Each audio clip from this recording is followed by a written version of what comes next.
नमस्कार प्यारे मित्रों, आपके अपने YouTube चैनल प्रभाकर क्लासेस में। मित्रों, आज जो साइंस का पेपर हुआ था क्लास 10th का, अगर आपने कंटिन्यू वीडियो देखी होगी तो मैंने कह रहा हूं कि जो बायोलॉजी का पैटर्न पोर्शन छोड़ दिया जाए तो केमिस्ट्री और फिजिक्स का पूरा पैटर्न अपने YouTube चैनल की सारी क्लासों में से ही बना हुआ है। मान लो अगर जिन्होंने क्लासों का पास्ट रिवीजन किया है तो मैं कह सकता हूं उसके आराम से अच्छे नंबर आ सकते हैं।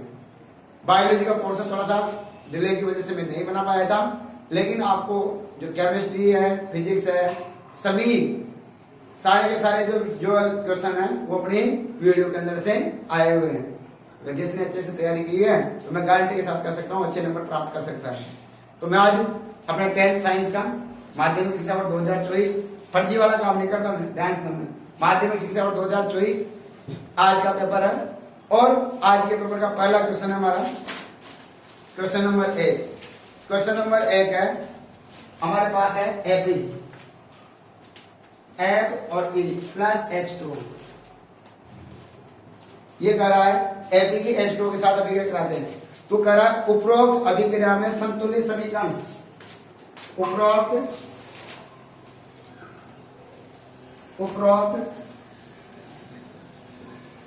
अभिक्रिया में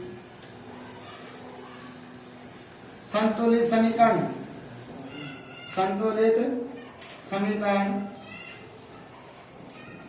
में एफ ई के गुणांक, इस गुणांक को क्या कहते हैं बेटा? इस गुणांक कहते हैं स्टोइकियोमेट्री। क्या कहा जाता है? रस समीकरण में दिए गुणांक। तो रस समीकरण में दिए गुणांक लिखिए।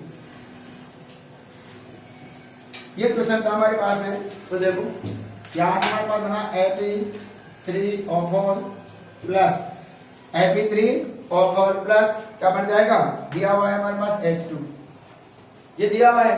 तो बैलेंस करो। Fe कितने इधर 3, इधर भी 3। ऑक्सीजन कितने हो गए बेटा? देखो 4, इधर कितने हैं 1। इसको 4 करने के लिए कैसे बना कर दो? 4 से। हाइड्रोजन कितने हो गए? 8। तो हाइड्रोजन 8 करने के लिए क्या लगा दूं? 4। बैलेंस हो गई है ना। तो कह रहा है Fe का गुणांक कितना आ जाएगा संतुलित समीकरण के अंदर? 3। तो अपने पास ऑप्शन नंबर है सर, ऑप्शन नंबर सर में दिया हुआ कितना है? 3 आंसर। उसके बाद में दूसरा क्वेश्चन है, ये तो मैंने ट्रिकों से बता रखा था पहला क्वेश्चन। और प्रश्न नंबर 2 है दूध और दही। एक ही बात बताई थी, मैंने बताया था इमली की टाटी, दूध दही पे लेटी, टमाटर की आस, नींबू सिरका ऐसी। तो इमली की टाटी, दूध और दही। तो दूध और दही में कौन सा अम्ल पाया जाता है? लैक्टिक। तो लैक्टिक अम्ल, लैक्टिक अम्ल। दूध और दही में कौन सा अम्ल पाया जाता है? लैक्टिक अम्ल। तो आंसर आ जाएगा हमारे पास में द। कौन सा ऑप्शन दिया हुआ है बेटा? द, लैक्टिक अम्ल, लैक्टिक अम्ल। फिर तीसरा क्वेश्चन है हमारे पास, ऊष्मा का सबसे अच्छा चालक है। ऊष्मा का सबसे अच्छा चालक वैसे तो होता है क्या? सिल्वर होती है सबसे, लेकिन सिल्वर दी नहीं। अब हमारे को दी हुई देखो कॉपर, लेड, मरकरी। लेड और मरकरी को हटा दो क्योंकि लेड शीशा होता है, विद्युत का कुचालक होता है, मरकरी भी विद्युत का कुचालक होती है। बचा का जिंक और कॉपर। तो कॉपर सबसे अच्छा सुचालक होता है। तो क्या आंसर आ जाएगा? प्रश्न नंबर 3 क्या? विद्युत का सबसे अच्छा ऊष्मा का सबसे अच्छा चालक कौन सा है? ऊष्मा का सबसे अच्छा चालक कौन सा है बेटा? आंसर आ जाएगा कॉपर। क्या जाएगा? कॉपर। आंसर सही है।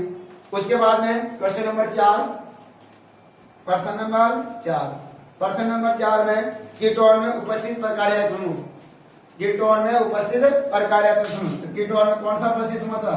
तो कीटोन बताया था। तो कीटोन होता है C+O और ये संरचनात्मक सूत्र होता है कीटोन का। तो इसका ऑप्शन आ जाएगा हमारे पास में ब। कौन सा ऑप्शन दिया हुआ है? ब में हमारे पास दिया हुआ है C+O और C ऐसे। तो ऑप्शन है ब सही है। फिर आ जाओ question number next, question number 5। ये तो मैंने कल बच्चों से जो अर्ध की संरचना बताई थी परिसंचरण तंत्र, उसमें से क्वेश्चन है सीधा सीधा। क्या कहा था? प्रश्न नंबर 5 में देखो, प्रश्न नंबर 5, मानव हृदय में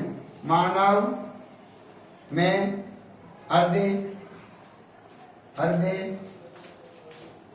एक तंत्र का भाग है।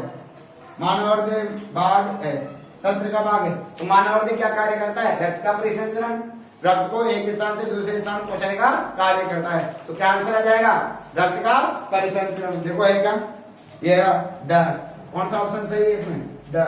क्या आएगा? परिसंचरण में, परिसंचरण में।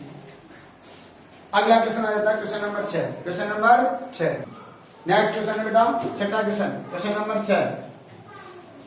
वगैरह पर्ण में छिद्रों के खुलने और बंद करने के कार्य। तो मैंने चित्र में बताया था कि बेटा ये हमारे पास में क्या है, ये क्या कहलाती है? ऐसा चित्र मैंने कल बनवाया था, आपको मेरी याद हो तो।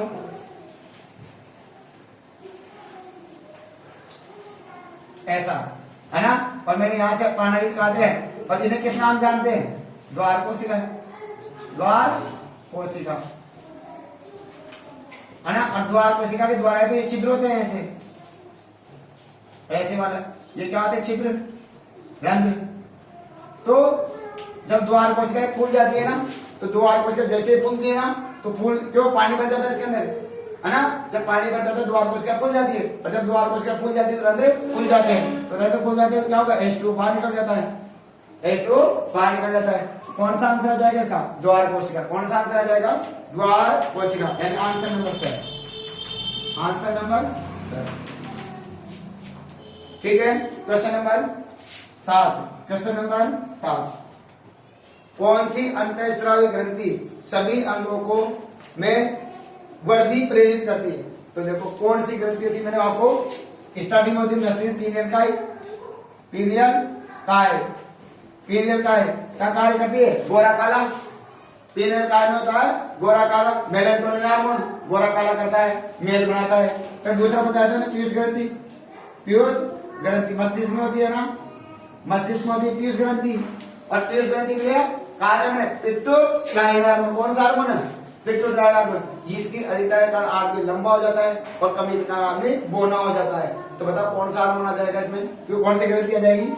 राइट आंसर पीयूष ग्रंथि है। क्या कौन सा हार्मोन क्या जाएगा बताओ? पीयूष ग्रंथि, पीयूष ग्रंथि।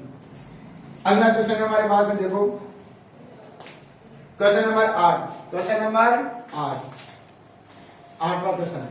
क्वेश्चन नंबर 8 है, जब पुष्प में पुंकेसर और स्त्रीकेसर दोनों उपस्थित हो। तो ऐसा पुष्प जैसे सरसों उदाहरण बताया था ना, ऐसा पुष्प जिसमें पुंकेसर और स्त्रीकेसर दोनों उपस्थित है, उभयलिंगी कहलाते हैं। क्या कहलाते हैं? उभयलिंगी या द्विलिंगी कहलाते हैं। तो उभयलिंगी ऑप्शन में क्या? ये रहा, इसका आंसर आ जाएगा 7 में। क्या आ जाएगा? प्रश्न लिखूं क्या? प्रश्न में बोल देता हूं 8वां क्वेश्चन, सॉरी 8वां क्वेश्चन कह रहा हूं। जब पुष्प में पुंकेसर एवं स्त्रीकेसर दोनों उपस्थित होते हैं तो पुष्प कहलाते हैं। क्या कहलाते हैं बेटा? आंसर आ जाएगा उभयलिंगी, उभयलिंगी। 8 में 10 है। 9वां, ये तो सभी जानते होंगे यार। पुरुष में लिंग गुणसूत्र होते हैं। पुरुष में 2 प्रकार के गुणसूत्र होते हैं ना, मैंने बताया था। मानव में 2 प्रकार के गुणसूत्र होते हैं, बाई जोड़ी यानी 44 प्लस XX या 44 प्लस XY। अब पुरुषों में क्या होते हैं? 44 प्लस XY। तो ये तो क्या कहलाते हैं? दैहिक गुणसूत्र, दैहिक गुणसूत्र। और ये क्या कहलाते हैं बेटा? लिंग गुणसूत्र, लिंग गुणसूत्र। तो आंसर आ जाएगा क्या? तो पुरुषों में कौन से थे लिंग गुणसूत्र? XY, X और Y। तो आंसर नंबर क्या आ जाएगा? प्रश्न नंबर कौन सा है? प्रश्न नंबर है 9वां, और 9वां क्वेश्चन में क्या आ जाएगा? X और Y, X और Y। Question number 10, question number 10, question number 10 क्या कह रहा है? एक व्यक्ति समतल दर्पण से 3 मीटर दूरी पर खड़ा है। समतल दर्पण, ये समतल दर्पण लेते हैं, ठीक है, ये समतल दर्पण। तो हमेशा वह समतल दर्पण में समान दूरी पर होता है। जितनी दूरी पर व्यक्ति खड़ा है ना, उतनी दूरी पर उसका प्रतिबिंब बनता है। तो क्या है? समतल दर्पण में एक व्यक्ति 3 मीटर दूरी पर खड़ा है। कितने मीटर दूरी पर? माना किसे 3 मीटर दूरी पर खड़ा है ना। तो व्यक्ति उसके प्रतिबिंब के बीच की दूरी, व्यक्ति और उसके प्रतिबिंब की दूरी, प्रतिबिंब कितने मीटर दूरी पर बनेगा? 3 मीटर की दूरी पर। तो आंसर आ जाएगा 3 मीटर की दूरी। तो आंसर इसका कौन सा है? प्रश्न नंबर 10। और प्रश्न नंबर 10 का आंसर आ जाएगा क्या? सी, 3 मीटर। फिर आ जाता है क्वेश्चन नंबर 11। प्रश्न नंबर 11। प्रश्न नंबर 11 है प्रकाश अपवर्तन की घटना में साइन आई बराबर ए और साइन आर बराबर है, तो अपवर्तनांक क्या आता है? कई बार बताया था, है ना, कि साइन आई बराबर साइन आर बराबर होता है स्थिरांक। क्या होता है? स्थिरांक। दूसरा नियम है ना, स्नेल का दूसरा नियम। स्नेल का दूसरा नियम क्या होता है? साइन आई बराबर, बोलो, साइन आई बटा साइन आर। हाँ, अपवर्तन में दूसरा नियम है, तो दूसरा नियम है। अब आई क्या दिया है यहाँ पर? बोलो, अपवर्तनांक के सदस्य म्यू से, तो आई कितना दिया है? ए, और आर कितना दिया है? बी। तो म्यू बराबर क्या हो जाएगा? म्यू बराबर क्या हो जाएगा? ए बटा बी। तो option number sir, option number sir. आ जाओ आगे की तरफ, क्वेश्चन नंबर 11। देखो बेटा, एक क्वेश्चन है थोड़ा सा, मैंने क्या पूछा? मैंने पूछा समतल दर्पण और प्रतिबिंब के बीच की दूरी, लेकिन समतल दर्पण और प्रतिबिंब के बीच की दूरी नहीं है। वो कह रहा है एक व्यक्ति, पूरा क्वेश्चन नहीं पढ़ा मैंने, एक व्यक्ति समतल दर्पण से 3 मीटर दूरी पर खड़ा है, 3 मीटर दूरी पर खड़ा है, यानी समतल दर्पण से इसकी दूरी कितनी है? 3 मीटर। ठीक है, तो व्यक्ति तथा उसके प्रतिबिंब के बीच की दूरी, तो प्रतिबिंब भी 3 मीटर की दूरी पर बनेगा, है ना। तो कह रहा है इस दर्पण से नहीं कर रहा हो, वो क्या कर रहा है? व्यक्ति तथा प्रतिबिंब के बीच की दूरी कर रहा है, तो 3 और 3 6, तो टोटल ऑफ दूरी कितनी आ जाएगी बेटा? 6 मीटर। कितनी आ जाएगी? 6। तो इसका ऑप्शन है वो 3 ना करके 6 करना बेटा, क्या जाएगा? 6 मीटर, है ना। देखो, वो कह रहा है व्यक्ति तथा उसके प्रतिबिंब के बीच की दूरी, तो व्यक्ति तो ये रहा और प्रतिबिंब, व्यक्ति तो ये रहा, प्रतिबिंब ये रहा, तो 3 है और 3 है, कितने जाएगी? 6 मीटर की। चलो अगला क्वेश्चन करते हैं। अब आता है बेटा प्रश्न नंबर 12। वो मैंने क्या जल्दीबाजी में मैंने कहा ना भाई, समतल दूरी पर उत्तरी दूरी पर बढ़ता है, तो उसका अर्थ देखो अगला, अग्रिम सूर्योदय तथा विलंबित सूर्योदय, कई बार बताया था। अग्रिम सूर्य प्रकाश के अपवर्तन के कारण तो वायुमंडलीय अपवर्तन आ जाएगा आंसर। तो क्या आंसर आ जाएगा? वो अग्रिम सूर्योदय तथा विलंबित सूर्योदय का कारण है, तो वायुमंडलीय अपवर्तन का आंसर सही है। वायुमंडलीय अपवर्तन, वायुमंडलीय अपवर्तन, यह आ जाएगा। और क्वेश्चन नंबर 13, क्वेश्चन नंबर 13, दिए गए त्रिभुजाकार प्रिज्म के लिए विचलन कोण। ओ, मैंने विचलन वाला वो पढ़ाया था, उसमें कई बार कहा था कि भाई विचलन कोण क्या होगा। देखो ये लो, ये श्वेत प्रकाश, और श्वेत प्रकाश से जब अपवर्तन होता है, अपवर्तित किरण, ये निर्गत किरण, और इस निर्गत किरण को आगे बढ़ाओ और आपतित किरण को आगे बढ़ाओ, और आगे बढ़ाने पर ये दोनों कोण मिलता है, ये क्या कहलाता है? विचलन कोण कहलाता है। ये तो हो गया विचलन कोण, और ये हो गया प्रिज्म कोण। ये यहाँ तो प्रिज्म कोण है, यहाँ विचलन कोण है। अब देखो कौन सा करा है, तो आंसर है दिए गए त्रिभुजाकार प्रिज्म के लिए विचलन कोण होगा x। क्या होगा आंसर? x। तो आंसर आ जाएगा सर। अगला क्वेश्चन नेक्स्ट, उसके बाद में आता है विद्युत उपकरणों में भू संपर्क तार का उपयोग किया जाता है सुरक्षा की दृष्टि से, तो सुरक्षा की दृष्टि से किया जाता है। ये कौन सा सही होना चाहिए? क्वेश्चन नंबर 13 हो गया ना, 14। तो आंसर आ जाएगा बेटा ब, क्या आएगा? सुरक्षा उपाय के रूप में, उपाय के रूप में। क्वेश्चन नंबर 15 हो गया। और क्वेश्चन नंबर 15 देखते हैं बेटा क्या कर रहा है। धारावाही चालक के लिए दक्षिणार्थ अंगूठ के लिए अंगूठा दर्शाता है। ये लो, एक प्रश्न ये ना, धारावाही चालक के लिए दक्षिणार्थ अंगूठ में अंगूठा दिखाता है, तो दक्षिणार्थ का मतलब दाएं हाथ का। दाएं हाथ किसी चालक तार को दाएं हाथ से इस प्रकार पकड़िए, किसी चालक तार को दाहिने हाथ से। पहले कौन सा नियम आया था? पहले कौन सा नियम आया था? बोलो, पहले आया था कौन सा? दाएं हाथ का, बाएं हाथ का? तो दाएं हाथ का। पहले कौन सा आया था? दाएं हाथ का। तो दाएं या तो दक्षिणार्थ नियम, तो किसी चालक तार को दाएं हाथ से इस प्रकार पकड़िए कि अंगूठा तो धारा की दिशा में रहे और मुड़ी हुई उंगलियां चुंबकीय क्षेत्र को निर्देशित करती है। तो क्या आंसर आएगा? आंसर आ जाएगा इसमें धारा की दिशा को, तो आंसर आ जाएगा सर, विद्युत धारा की दिशा, ये हो जाएगा, है ना। पहला क्वेश्चन है रिक्त स्थानों की पूर्ति, क्वेश्चन नंबर 2। क्वेश्चन नंबर, अच्छा हमारे मित्रों को देखा सबसे ज्यादा पूरे नंबर किसके आए, किसका हाथ तो पूरे किसके, पूरे सही है। एक गलत किसके सही, एक गलत वाला, 1 2 3, 3 के गलत सही, और दो वाले 1 2 3 4 4, ठीक है। देखते हैं, बाकी पूछूंगा नहीं मैं आगे, क्योंकि उससे कम तो नहीं है, शर्म आने वाली बात है। आगे देखो बेटा, क्वेश्चन नंबर 2 का पहला, लेड नाइट्रेट, लेड नाइट्रेट का तो PbNO3, Pb नाइट्रेट की एक होती ना, तो PbNO3 का और ट्वाइस। लेड नाइट्रेट का ऊष्मीय वियोजन से ऊष्मा जब देंगे ना इसको, ऊष्मा, तो जैसे ऊष्मा दी जाती है क्या बनता है, PbO प्लस NO2, तो क्या बनेगा NO2। तो नाइट्रोजन गैस का नाम क्या है, हाँ क्या है, nitrogen dioxide, nitrogen dioxide, oxide पहले में आएगा ये NO2। दूसरा, HCl के वियोजन से प्राप्त ऋणायन का सूत्र, ये लो HCl का वियोजन कर तो कितनी बार कहा था, H प्लस और Cl माइनस, तो आंसर आ जाएगा Cl माइनस, दूसरा खाली स्थान में Cl माइनस। तीसरा, CH3H8 का नंबर प्रति सहसंयोजक के बंधों की C3H8 श्रृंखला बना लो, तो देखो C3 है ना, 1 2 3, H कितने 8, बैलेंस करो, 4 में से घटाओ 3, 1 2 3, 4 में से 2 घटाओ 2, 4 में से घटाओ 3, 8 तुम जोड़ दो, क्या 8 हो गया हाइड्रोजन। अब ये तो सहसंयोजक बंधों के हैं, गिन लो इनको, 1 2 3 4 5 6 7 8 9 10, आंसर आ जाएगा 10।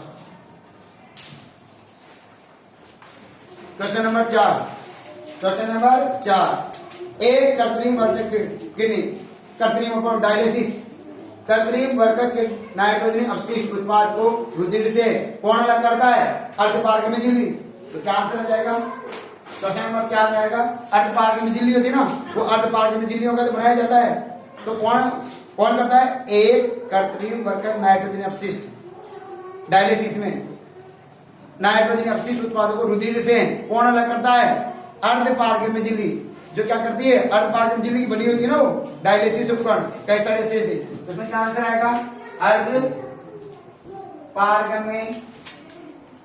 झिल्ली, कौन सी होती है बेटा, अर्धपारगम्य झिल्ली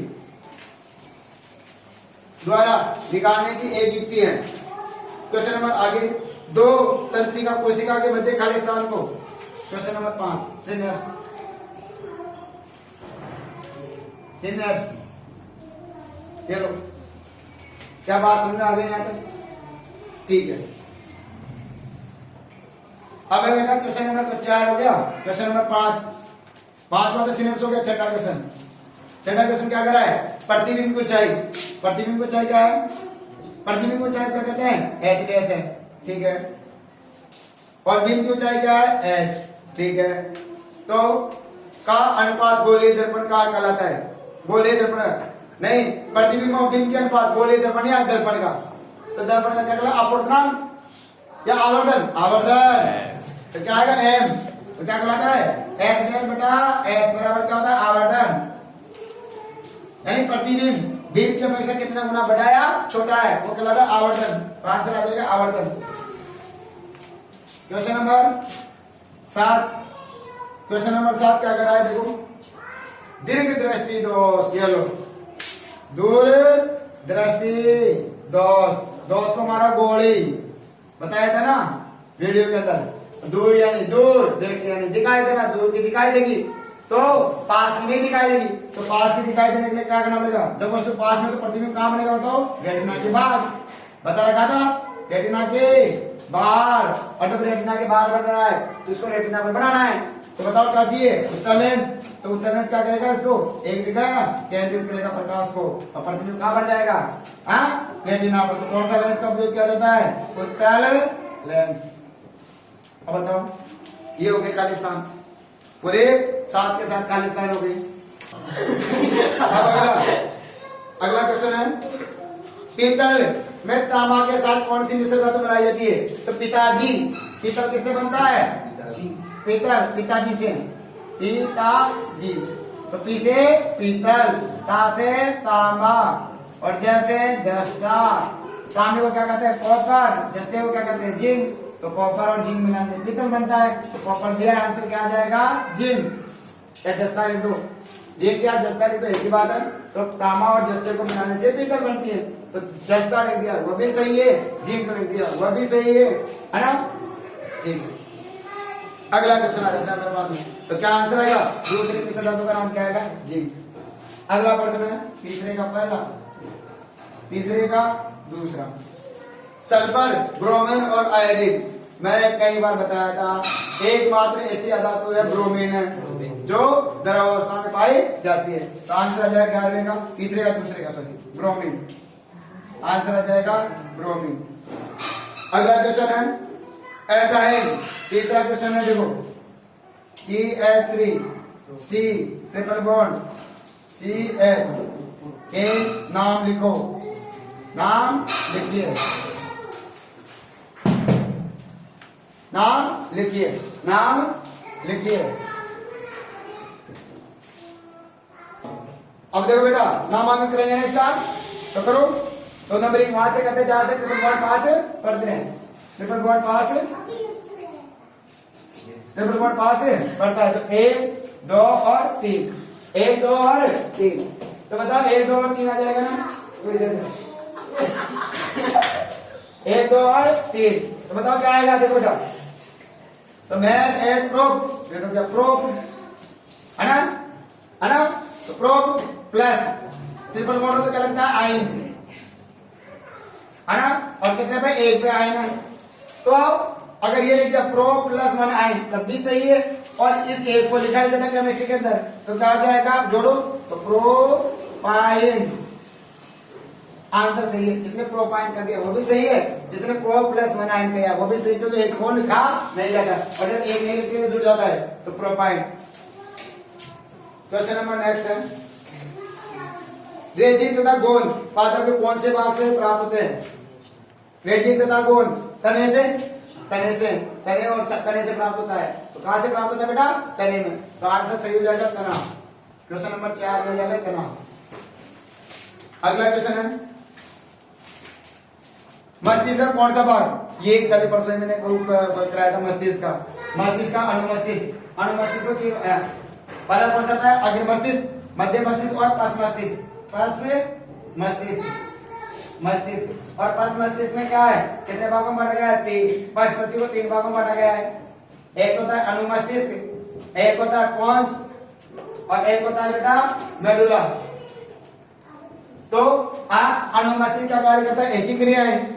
और पोन्स का कार्य करता है देखने में, और मेडुला क्या करता है? वमन, उल्टी आदि का वगैरह का संचालन करता है। तो क्या आंसर आ जाएगा इसमें? मेडुला। मेडुला।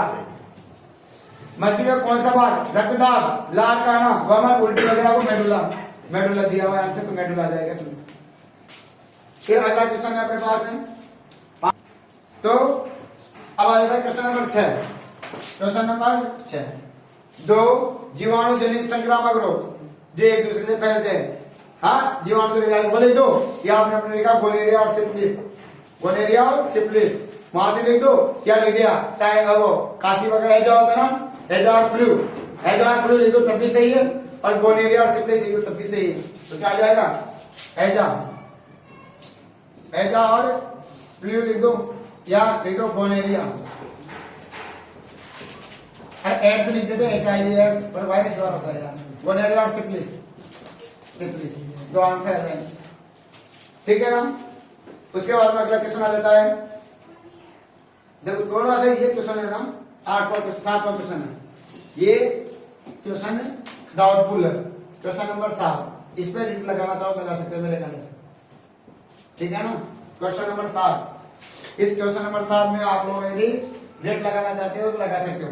देखो ये क्वेश्चन थोड़ा सा मिसप्रिंट है, अब बोर्ड क्या मानता है, आंसर में बताना चाहता हूं। मेंडल के लक्षणों की वंशागति के नियम के प्रयोग में F2 पीढ़ी में कौन सी पीढ़ी प्राप्त हो रही है? F2 पीढ़ी, F2 पीढ़ी में प्राप्त पौधे में बोनेपन पौधे का अनुपात होता है बोनेपन और लंबेपन का। अब F2PD तो दो प्रकार की दे रखी है हमारे पास। नंबर एक पहले होते हैं पृथक्करण का नियम, पृथक्करण का नियम, और दूसरा कौन सा दे रखा है? दूसरा हमारे को दे रखा है स्वतंत्र अपव्यय का नियम, स्वतंत्र अपव्यय का नियम। अब इसने ये नहीं दिया कि इनमें मुझे कौन सा है लक्षण प्रारूप निकालना है, जीन प्रारूप निकालना है।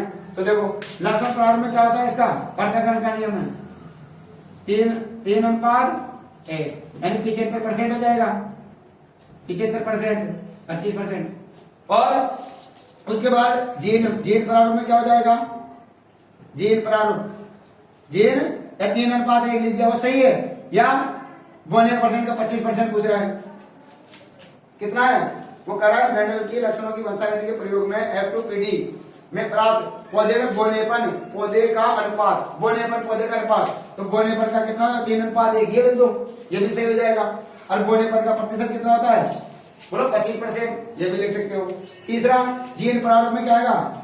जीन प्रारूप का 1:2:1, 1:2:1। तो बताओ टोटल ऑफ, ये तो शुद्ध लंबे हैं, ये लंबे हैं और ये बोने हैं।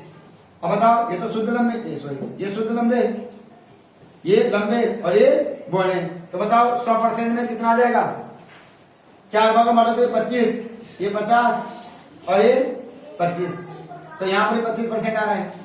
फिर तीसरा है स्वतंत्र अपव्यय के नियम में F2PD प्राप्त होती है, और इसमें क्या आता है? 9:3:3:1, 9:3:1। तो बताओ टोटल ऑफ कितना है? तो देखो बोनेपन का ही आ जाएगा, है ना? इसमें भी आ रहा है 1, तो बताओ कितना है? 9:3 12 3 15 1 16, कितना आ रहा है टोटल? 16। तो 100 को डिवाइड करो, परसेंटेज निकालो, इसका निकालेंगे तो 9 बटा, इसका निकालो 1 का, तो 1 प्राप्तांक बटा पूर्णांक, कितने टोटल पूर्णांक? 9:3 12 3 15 1 16 इंटू 100, काट दो, 4 से 25 बार, 4 बार, 25 1 25 बटा 4, बताओ 4 से 24, इसमें 6% ही आ रहा है। इसमें कितना परसेंट आ रहा है? 6। और एक और आता है, उसमें कितना आता है? उसमें भी 6% ही आएगा। तो बोर्ड क्या मानता है उसके ऊपर डिसाइड करता है। वैसे तो जिसने 6% लिखा है उसका भी राइट होना चाहिए, जिसने 25% लिखा है उसका भी राइट होना चाहिए। 25% लिख दिया वो भी सही है, 3:1 लिख दिया वो भी सही है, या 1:2:1 लिख दिया वो भी सही है, ठीक है। और यदि क्वेश्चन को वो गलत कर देते हैं तो डेफिनेटली आपको रेट लगाना है, ये मान लेना। जो मैं क्वेश्चन आंसर बताया ना एकदम राइट है, ठीक है बेटा। 25% लिखा है आपने और वो गलत कर देते हैं तब भी सही है, आप रेट लगाएंगे। और अगर 1% में आ जाता है, 6% में आ जाता है, इसको भी गलत कर देते हैं तभी है। कुल मिला के बात है, इसका आंसर 6% और 25% दोनों सही है। क्वेश्चन नंबर नेक्स्ट बेटा, क्वेश्चन नंबर 8 हुआ। क्वेश्चन नंबर 8 क्या है? गोलीय लेंस के लिए बिंब दूरी u, बिंब की दूरी क्या है? बिंब दूरी क्या है बेटा? u, ये u। प्रतिबिंब दूरी क्या है? प्रतिबिंब दूरी है v, और फोकस दूरी क्या है? f, फोकस दूरी क्या है? f। तो इन तीनों में संबंध लिखना था तो बहुत आसान था। तो संबंध बराबर लेंस सूत्र बना दो, लेंस के लिए कर रहे हैं ना, तो लेंस लगा दो, तो 1/f, और दोस्ती बाद में बर्बाद 1/v minus 1/u। Family love you, family love you, पहले दोस्ती करेंगे बाद में बर्बादी होगी, तो बाद में माइनस आ जाएगा। मतलब ये आंसर जिसने लिखा है उसका सही है। उसके बाद अगला क्वेश्चन आता है, नेत्र का कौन सा भाग पुतले की साइज को नियंत्रित करता है? मैंने चित्र बड़ा बना के समझा, पुतले की साइज को नियंत्रित करने वाला, पुतले की साइज को नियंत्रित कौन करता है? 8वां क्वेश्चन, 9वां क्वेश्चन है। तो देखो मैंने कहा था जब अपन बाहर जाते हैं धूप में, तो बाहर जाते हैं ना, तो देखो बाहर जाते हैं तो क्या हो जाता है? हमारा नेत्र बंद हो जाता है क्योंकि प्रकाश ज्यादा प्रवेश करता है, तो इसकी साइज बढ़ा देता है, घटा देता है। यानी ये क्या कहलाती है? ये कहलाती है पुतली, क्या कहलाती है? पुतली, है ना? ये क्या कहता है? और ये कहलाती है क्या? आइरिस। तो आइरिस क्या करती है? पुतली की साइज को घटा देता है। और आई को इसके कहते हैं पारितारिका। पारितारिका जब बाहर धूप में निकलते हैं ना तो ये पारितारिका क्या करती है, पुतली साइड छोटा कर देती है, और जब अंदर आते हैं अंधेरे में तो ये क्या करता है, आइरिस क्या करती है, आइरिस इसकी साइज को बढ़ा देती है, आंख को बड़ा करके देखना पड़ता है। तो इसमें आंसर आ जाएगा क्या, नेत्र का कौन सा भाग पुतली की साइज को नियंत्रित करता है, आइरिस या पारितारिका, आइरिस या पारितारिका। अगला आ जाता है नेक्स्ट 10वां क्वेश्चन, क्वेश्चन नंबर 10। पारितंत्र में उपभोक्ता का एक उदाहरण। उपभोक्ता किसे कहते हैं, वे जीव जो अपना भोजन दूसरे जीवों से प्राप्त करते हैं उन्हें उपभोक्ता कहते हैं। प्राथमिक उपभोक्ता, द्वितीय उपभोक्ता, सर्वोच्च उपभोक्ता। तो क्या कहते हैं, दूसरे जीवों से प्राप्त मनुष्य। तुम लिख देते अपना खुद का नाम, बोलो पारितंत्र में उपभोक्ता का एक उदाहरण मनुष्य, कुत्ता, बिल्ली, दूसरे को प्रतिबद्ध रहे। तो क्या आंसर आ जाएगा, मनुष्य। यानी जो दूसरे से जीव भोजन प्राप्त करते हैं वो उपभोक्ता कहलाते हैं। कोई भी एक उदाहरण लिख देना। यह हो गया खंड नंबर ब। का पूरा हो गया ऑब्जेक्टिव वाले सारे सारे। अब खंड नंबर ब पे चलते हैं। खंड नंबर ब, खंड ब, अब देखो खंड नंबर ब वो कह रहा है Na2CO3 प्लस HCl। वो कह रहा है इस X पदार्थ का नाम बताना है और plus H2O plus CO2। H2O liquid है, CO2 गैस दे रखी है। देखो बेटा, तो आपको पता है देह विस्थापन अभिक्रिया, विस्थापन लेते हैं। देखो विस्थापन है, अधिक क्रियाशीलता तो ये है और ये कम क्रियाशील है ये। बोलो ये इसको विस्थापन कर देगा तो सीधा सीधा बढ़ रहा है। Na कितनी होती है, 1 और Cl कितनी होती है, 1 माइनस ये वजन गुणा कराओ क्या बनेगा, NaCl बन गया NaCl। यहाँ क्या बनेगा, NaCl। अब बैलेंस कर लो, करना चाहो तो बैलेंस करो तो यहाँ कितना जाएगा, 2। तो 2 NaCl, उस एक पदार्थ का नाम क्या है, NaCl लिखा है तभी सही है, और 2 NaCl लिखा तभी सही है। तो रासायनिक नाम भी लिखना है। क्या लिखना है, सोडियम क्लोराइड। कैसे लिखना है, रासायनिक नाम क्या है इसका, रासायनिक नाम तो क्या है, सोडियम क्लोराइड, सोडियम क्लोराइड। और बेटा सूत्र क्या लिखना है, NaCl। सूत्र क्या हो जाएगा, NaCl। अगला क्वेश्चन है हमारे पास नेक्स्ट। धातुएं विद्युत की सुचालक होती है, ठीक के साथ होती है, तो पता है। उपरोक्त कथन के प्रयोगशाला परीक्षण के लिए प्रयुक्त व्यवस्थित उपकरण को चित्रित कीजिए। तो देखो ये यहाँ अपने एक सेल लेंगे, क्या बनाना, सेल। ऐसा सेल बनाया होगा आपने, ये हो गया सेल, ये प्लस और ये माइनस। इसे एक तार वायरिंग जोड़ना था, ये वायरिंग, ठीक है। इसमें अपन लगा देते हैं यहाँ बल्ब, क्या लगा देते हैं, इधर की तरफ बल्ब लगा देते हैं, ये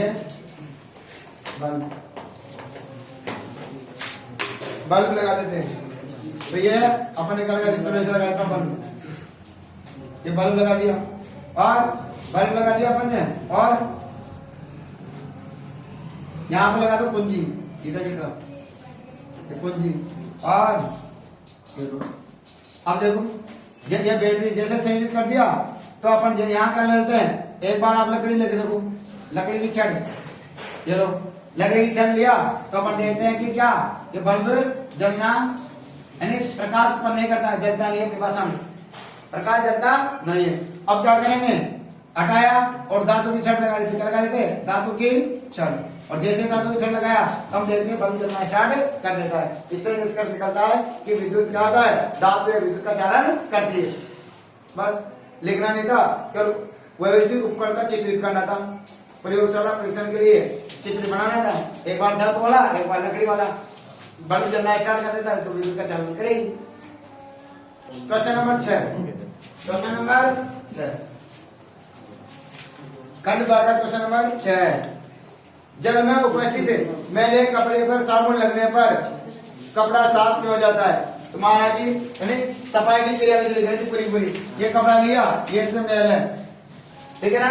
जैसे अपन इसके ऊपर साबुन लगा देना तो इसके बाद मिसेल का निर्माण होता है। किसका निर्माण होता है, साबुन मिसेल का निर्माण करती है। और जब मिसेल का निर्माण करती है ना तो मिसेल में क्या बनते हैं बेटा, 2 सिरे बनते हैं। एक तो बनता है आयनिक सिरा, एक बनता है पुच्छी सिरा। अब पुच्छी सिरे को क्या लगता है, जल से डर, किसे लगता है, जल से डर।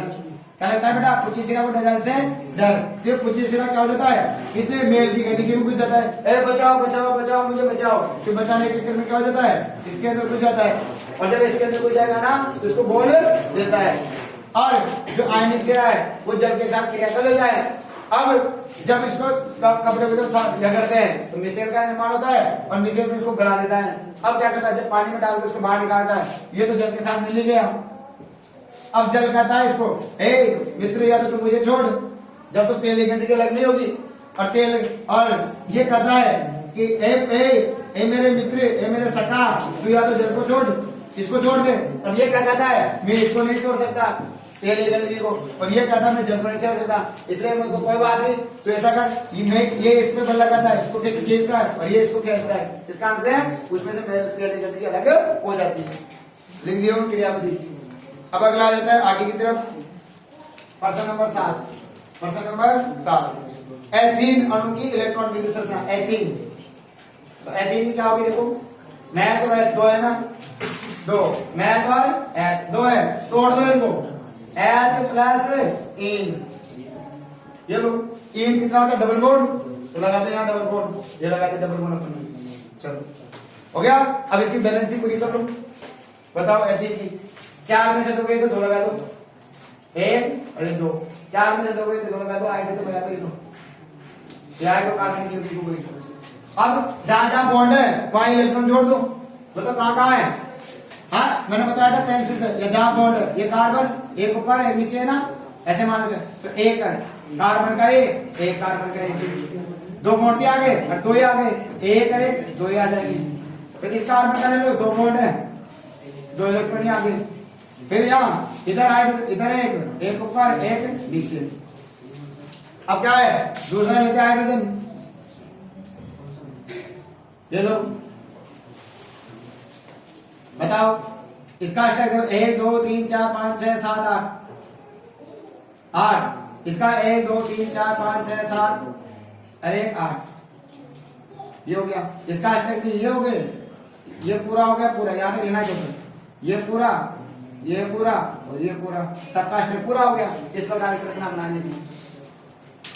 उसके बाद में आता है गर्भ निरोधक 2 युक्तियों के नाम। इतना बार गर्भ निरोधक तो सभी जानते हो, गर्भ निरोधक क्या आ जाएगा? बोलो, है तो मान लिख दी होगी आपने, हाँ, या कॉपर टी लिख दी होगी, है ना, या वो लूप लिख दिए होंगे, तो कोई सी भी लिख दिए होंगे, उसमें आंसर आ जाएगा। 2 लिखना था, है ना, तो इनके बारे में लिखना और समझाना भी थोड़ा लिख दे, तो तुम्हारा टीका काम आती है, कॉपर टीका कार्य है। उसके बाद में आ जाता है नवा question, question number 9। Question number 9 क्या कहता है? शुद्ध लंबे और शुद्ध बने F2PD के लक्षणों के अनुसार जैसा डेटा और चित्र बनाना है। तो पहले F1 है, तो शुद्ध लंबे T और T, शुद्ध बने स्मॉल t और स्मॉल t। पहला पहले के साथ, यहाँ से 2 निकलते हैं ना, पहला पहले के साथ, दूसरा दूसरे के साथ, पहला पहले के साथ, दूसरा दूसरे के साथ। बताओ क्या आएगा? T और स्मॉल t, T और स्मॉल t, T और स्मॉल t, T और स्मॉल t। ये कौन सी पीढ़ी हो गई? F1 पीढ़ी, F1 पीढ़ी, ये F1 पीढ़ी हो गई। अब क्या करेंगे? F2 पीढ़ी प्राप्त करेंगे। क्या करेंगे? F2 पीढ़ी। अब F2 पीढ़ी क्या करते हैं? जब F1 पीढ़ी का अपन संकरण कराते हैं तो क्या आएगा? बोलो, चेकर बोर्ड बनाते हैं ना, चेकर बोर्ड, ये तो होगा नर और ये होगी मादा। अगर ऐसे भी कराया हो तब भी सही है, और ये करके कराएंगे तब भी सही, दोनों बता देता हूं। देखो इसमें लेना है capital T small t, capital T small t, इसको इससे T और T, इसको इससे T और स्मॉल t, इसको इससे T और स्मॉल t, और इसको इससे स्मॉल t और स्मॉल t। बताओ वो कर रहा है, और वो कह रहा है क्या? क्वेश्चन कर रहा है बेटा, लक्षणों की वर्षा के दर्शन वाले रेखा चित्र बनाना था। यहाँ तक सही है। ये कौन सी पीढ़ी हो गई? F2 पीढ़ी। अगर इसको ऐसे नहीं बनाया, ऐसे बना दिया तभी सही है।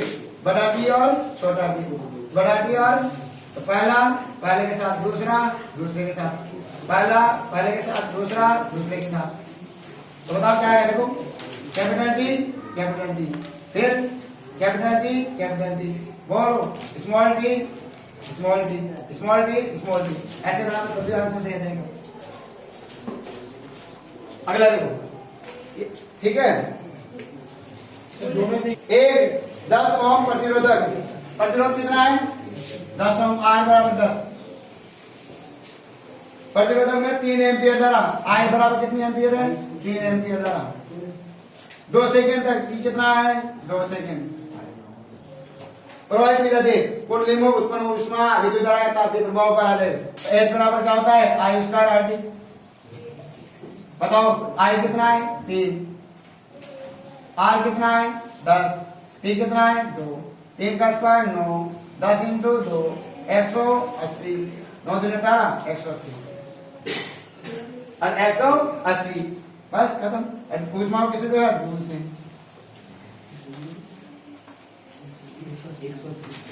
क्वेश्चन नंबर 11, क्वेश्चन नंबर 11 देखो 11 कई सारे बच्चों को गलत हो सकता है, फिर थोड़ा सा इसमें इन्होंने मिसप्रिंट कर मिसप्रिंट तो नहीं है, सही है पर घुमा के दे दिया ताकि बच्चों के क्योंकि मेरिट और दफर में भी तो अंतर करना चाहेगा वो, अब बोर्ड सबको मेरिट थोड़ी दे सकता है, इसलिए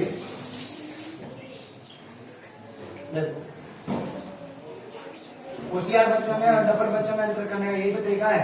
चलो अब यहाँ है बी और यहाँ है ए, धारा कैसे प्रभावित होगी बेटा इधर से ए से, यहाँ 2 जगह कट गई ना, कौन सा क्रम हो गया समांतर क्रम, कौन सा क्रम हो गया समांतर क्रम। और फिर यहाँ कितना जगह 3 ओम और यहाँ 3 ओम, यहाँ 3 ओम, धारा 2 जगह बढ़ते समांतर क्रम, लेकिन आगे कौन से क्रम में जा रही है श्रेणी क्रम। तो पहले इसको बदलेंगे श्रेणी क्रम, पहले इसका निकालेंगे प्रतिरोध। बताओ इसको नाम दे दो R1 R2 R3 R4, तो यानी कितने R2 व R3 श्रेणी क्रम है, क्रम है।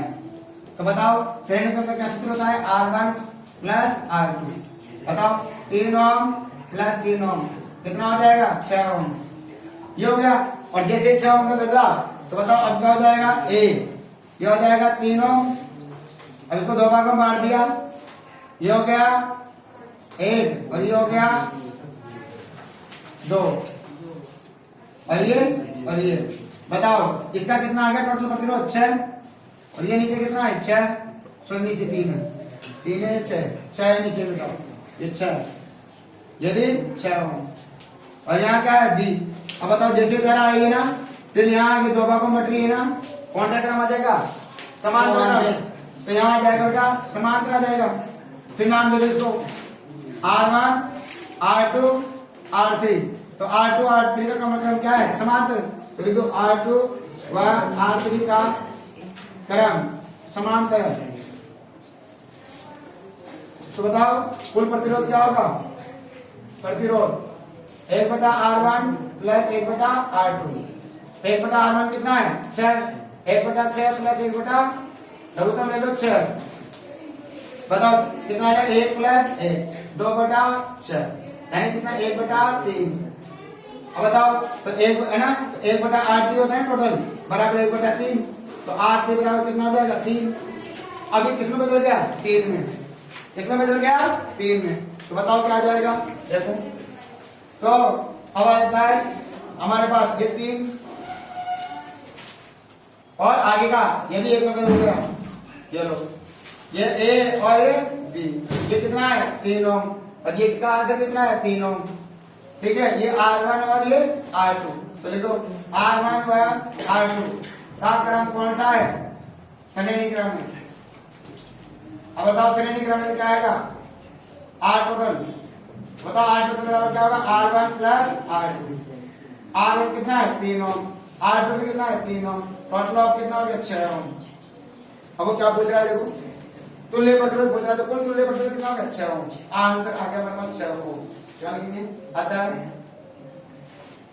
श्रेणी का क्रम क्या आएगा श्रेणी का क्या तुल्य प्रतिरोध, अतः श्रेणी का तुल्य प्रतिरोध 6 ओम होगा। ये क्वेश्चन है। किसी धारावाही परिनालिका के भीतर, धारावाही परिनालिका ये लो ये प्लस और ये माइनस, परिनालिका किसे कहते हैं बेलनाकार असंख्य पैरों वाली कुंडली, ये लो तो इसको कैसे बनाता हूं ऐसे ये ले लिया, ये माइनस, ठीक है ना।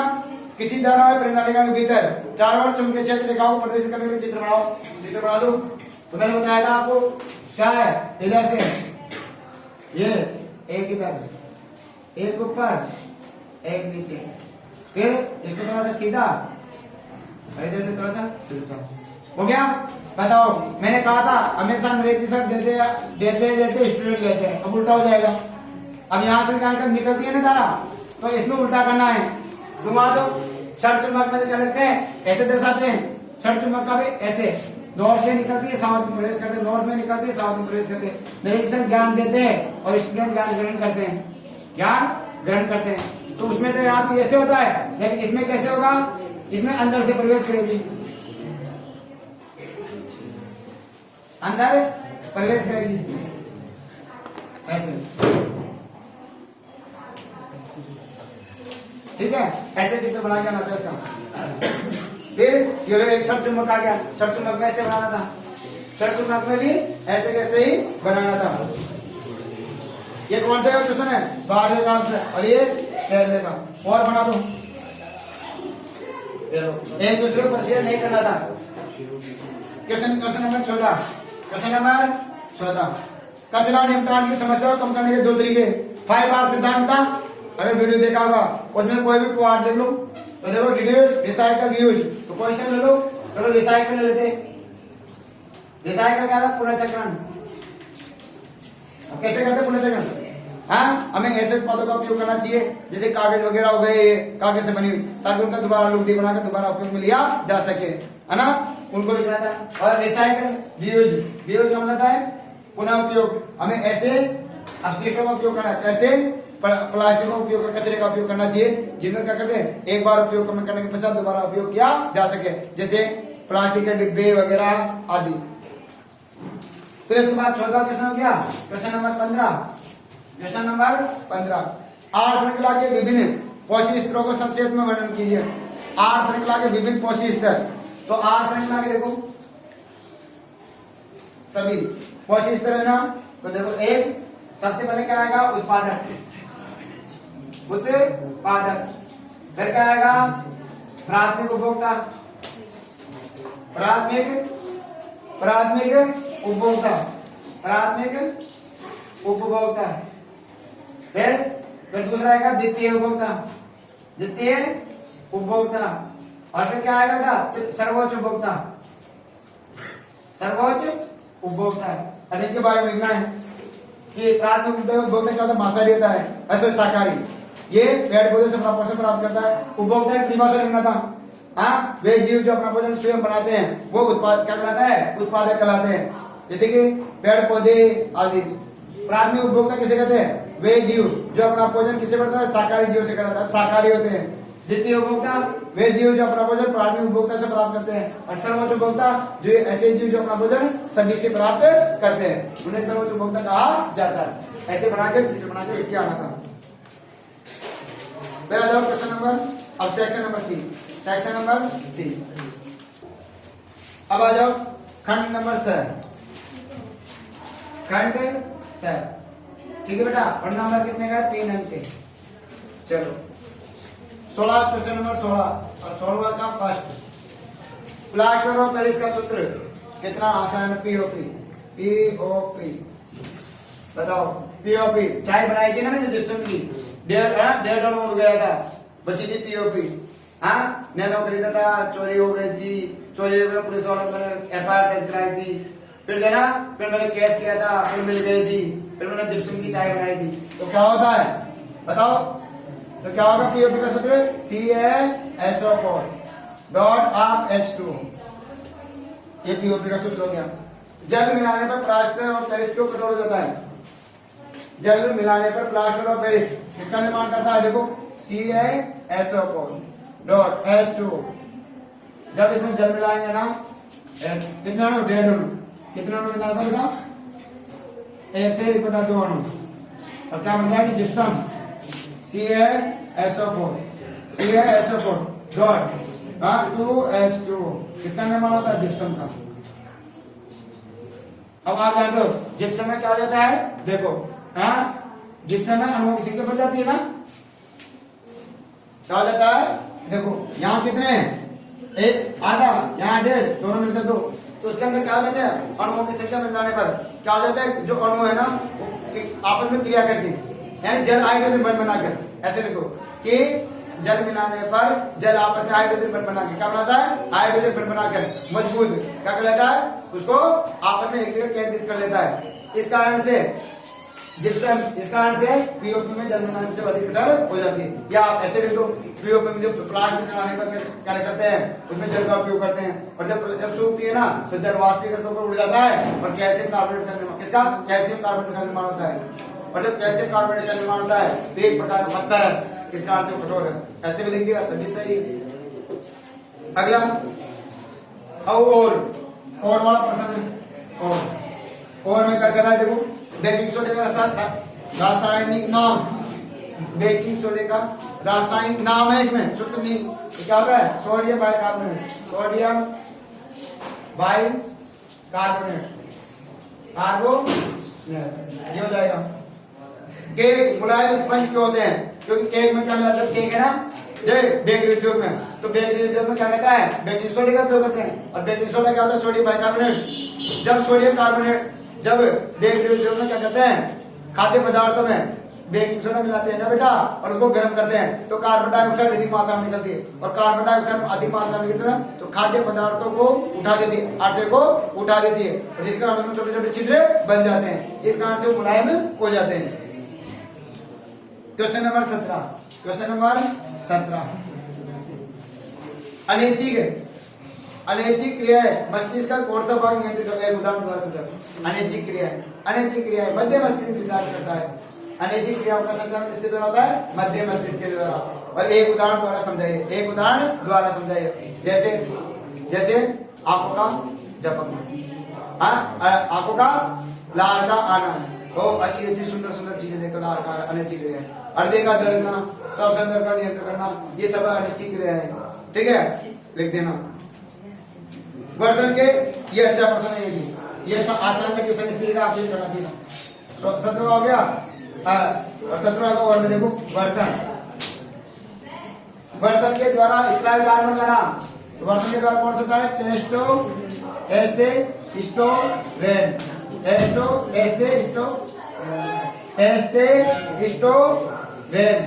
हार्मोन,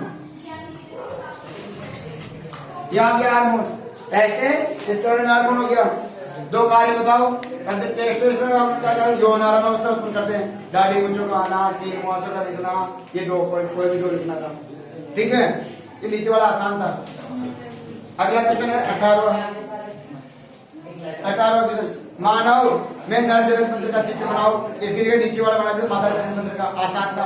मादा जनन तंत्र का बताओ, बना लोगे ना चित्र, मादा जनन तंत्र में क्या होता है, ऐसे, ठीक है ना, ये योनि, और यहाँ से फैलोपियन ट्यूब, ऐसे है ना, और ये अंडाशय है ना, ये क्या होती है, योनि, क्या होती है, योनि है ना, ये क्या होता है, गर्भाशय, इसको ऐसे थोड़ा सा ऐसे घुमाना था, है ना, ये गर्भाशय, ठीक है, ये अंडवाहिनी, और ये अंडाणु, ठीक है ना, और गिरवा, ये ऊपर का उतरा भाग होता है ना, गिरवा, बस चित्र बनाना था। अगला 19वां प्रश्न, कौन सा प्रश्न है, 19वां प्रश्न, क्वेश्चन नंबर 19, क्वेश्चन नंबर 19, विद्युत विभवांतर की परिभाषा कीजिए। तो विद्युत विभवांतर की परिभाषा दो होती है, मैं आपको दोनों बताऊं, एक, अब ऐसे आप सबने ये लिखा होगा कि क्या है, दो विभवों के बीच का अंतर विभवांतर कहलाता है। यहाँ पर ऐसे लिख सकते हैं, क्या, विद्युत क्षेत्र में, किसी विद्युत क्षेत्र में एकांक आवेश को किसी दूसरे बिंदु पर लाने में किया गया कार्य का अंतर क्या कहलाता है, विभवांतर कहलाता है, ऐसे भी लिख सकते हैं, तो दोनों लिख सकते हैं, दो विभवों के बीच का अंतर विभवांतर कहलाता है। उसके बाद में इसका एसआई मात्रक क्या होता है, एसआई मात्रक क्या होता है, वोल्ट, विभवांतर का एसआई मात्रक क्या होता है, वोल्ट, है ना, वोल्ट क्या होता है, वोल्ट, शॉर्ट में ऐसे दर्शाया था, स्मॉल में से, ये भी लिख दिया, सही है। वाट मत करना, वोल्ट। फिर ओम के नियम का विभवांतर और धारा के मध्य एक ग्राफ खींचिए। मैंने बता रखा था ग्राफ के अंदर, यहाँ था विद्युत धारा, विभवांतर, यहाँ धारा।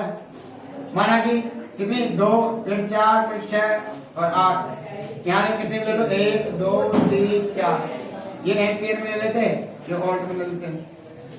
ये लो बताओ, यहाँ एक ग्राफ,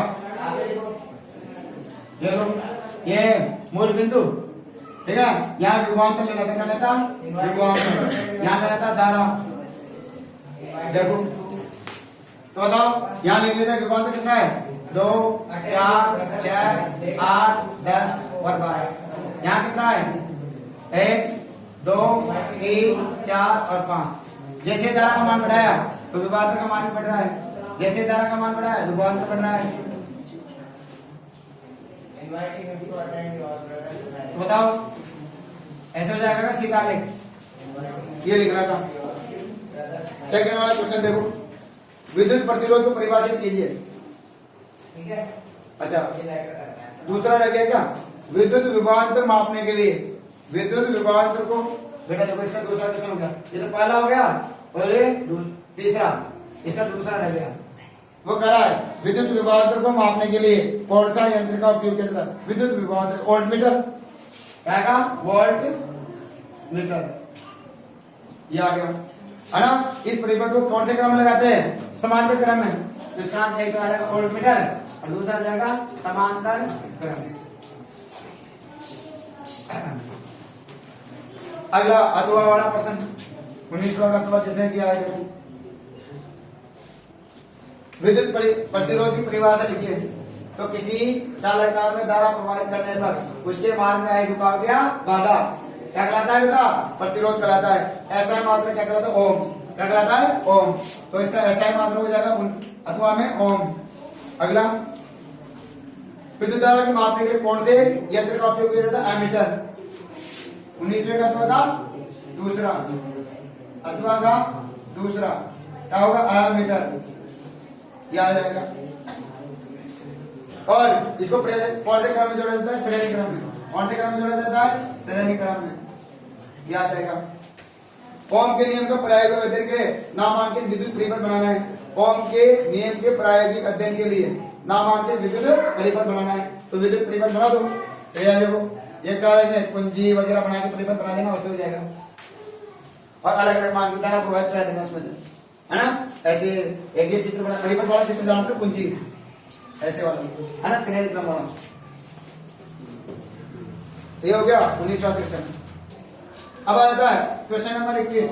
क्वेश्चन नंबर, प्रकाश संश्लेषण के दौरान होने वाली प्रघटना को लिखिए। तो प्रकाश संश्लेषण देखो सूत्र क्या होता है, CO2 प्लस H2 क्या बनेगा, हरित लो, हरित क्लोरोफिल ले लेता हूँ, क्लोरोफिल।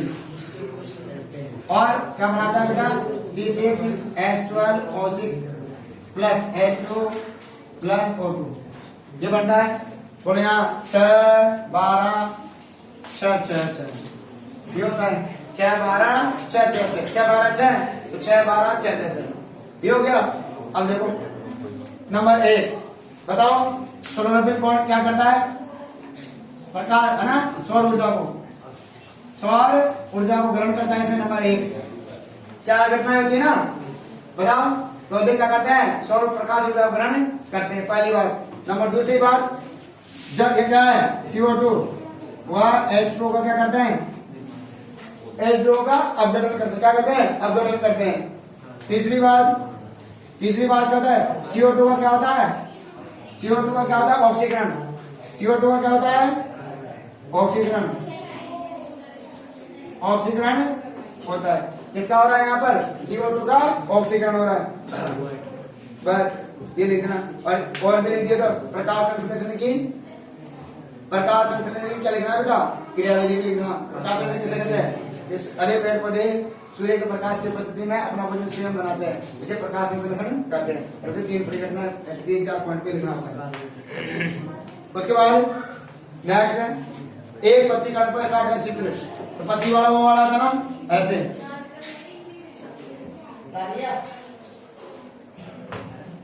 ये वाला, है ना। ऐसे वाला था, बनाया था। यहाँ जाए नंबर फ्लोएम है ना, यहाँ पॉइंट पटाया, और इसके बाद में ऐसे वाला वो क्या बनाते हैं, गटर वाली संरचना बना ली थी, हाँ ना, गटर वाली संरचना ऐसे वाले 4 गटर बना रखा था एक साथ, ये लो है ना, और ये लो इस प्रकार की संरचना बनानी थी, और 2 नीचे, 2 स्पेशल नीचे, इनका नामांकन करना था, हो गया। उसके बाद में अगले वाले ये मैंने कल बताई थी, चलो दोबारा से पत्तियों के रंध्र खुलने और बंद होने की प्रक्रिया समझाइए। हाँ, जाइलम द्वारा क्या होता है, जल और ट्रेन का पोषण किया जाता है और पत्तियों के बाद करा जाता है। जैसे ही पत्तियों में जाता है तो वहां पर रंध्र पानी से भर जाते हैं, और जैसे पानी बढ़ता है ना तो द्वार कोशिका खुल मोटी हो जाती है और रंध्र खुल जाते हैं, पानी बाहर निकल जाता है, फिर वापस पानी क्या हो जाता है, रंध्र बंद हो जाते हैं। खुलने और बंद होने का चित्र, दोनों चित्र बनाना था। कौन से वाले, एक अभी बताया था थोड़ी देर पहले, कैसे वाला, 2 चित्र इसमें बनाएंगे है ना, ये भी आसान सा क्वेश्चन था, ये है ना, दोनों चित्र बनाना, खुलने और बंद ऐसे वाले। और लास्ट का देता है 22वां क्वेश्चन, पढ़ जाता है 22वां, सबसे आसान क्वेश्चन है। पहला 20वां रह गया क्या, चलो 20वां देखने के लिए बता, अच्छा 20वां रह गया। और बेटा एक 20वां क्वेश्चन लग गया, कौन सा क्वेश्चन लग गया, 20वां, देखो